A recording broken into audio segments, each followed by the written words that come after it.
say to the trans students on this campus who actively feel victimized by your presence here today? Additionally, you just pointed out that this man detransitioned, but earlier in your speech... Guys, I want to hear her. Go ahead.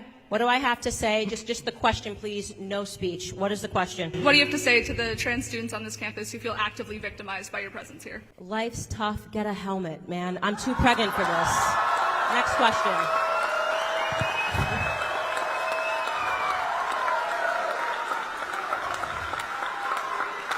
My goodness. Seriously, somebody just give out free hugs or something somebody give out free hugs. I can't be your mommy, okay? I'm too pregnant. I can't be your mommy.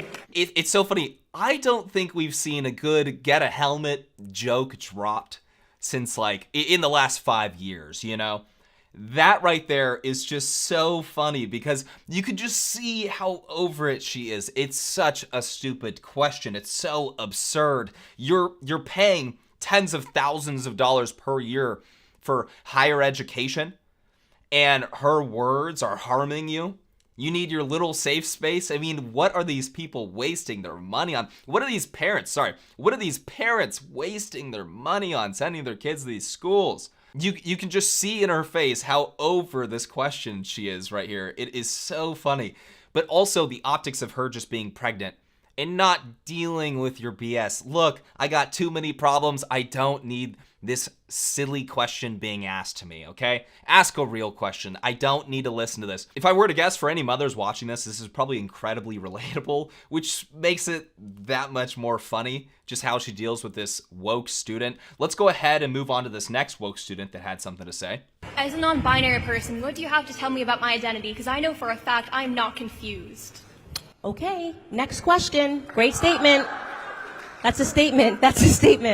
Okay, you know your identity. You're not confused. Congratulations, sweetheart. Thank you very much for your statement.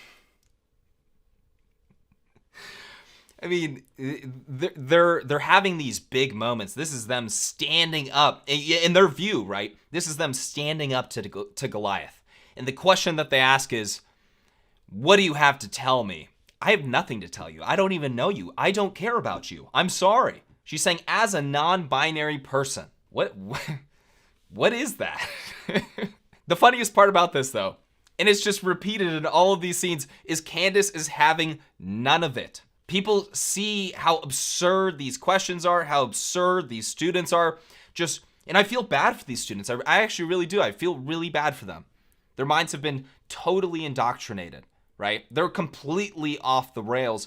But when it comes to dealing with people that are just irrational, this is certainly a way to wake some people up. People at home see this video, like, what is it? I don't even know what this girl's talking about. And Candace Owens just saying, look, I'm pregnant. I don't have time for this ridiculous question.